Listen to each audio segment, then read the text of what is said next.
The Every Student Succeeds Act is a federal law that passed in 2015. The ESSA replaced the No Child Left Behind Act. The main goal of the act was to move more control from the federal government and give to the states in regards to public education. With regards to standardized testing, the Every Student Succeeds Act, the main goal is that the states hold each individual school accountable for student achievements through standardized testing. Accompanying this, there are also annual statewide assessments, protection for high-need students, and the promotion of access to high-quality early childhood education. The Every Student Succeeds Act celebrated its 10th anniversary in 2025. The perspective on the act itself remains divided regarding the effectiveness of it. Strengths of the Every Student Succeeds Act. Proponents of the ESSA are quick to point out that it was created to protect disadvantaged and high-needs students.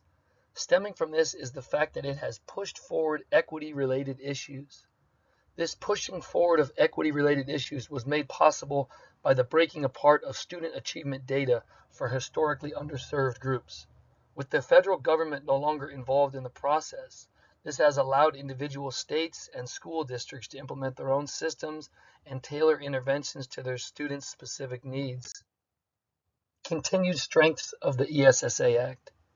No longer relying solely on test scores alone, the ESSA has allowed states and school districts to incorporate at least 5 indicators, which range from students continually late in school to the overall health and atmosphere of the school and college and career readiness. States and school districts can also look at the student as a whole instead of just simply the test results.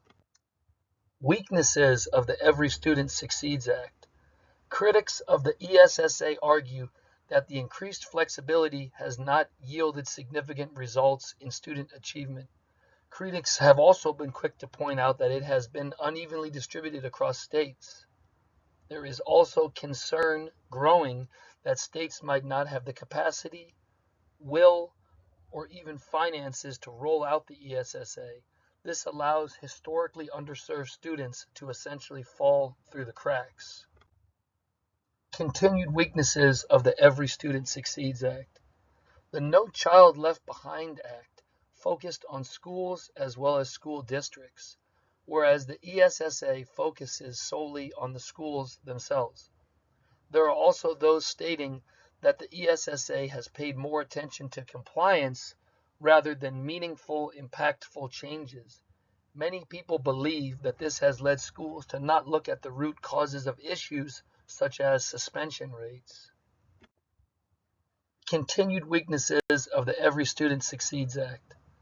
Out-of-field touch teaching has also been voiced as a concern which would ultimately hurt low-income and special education students.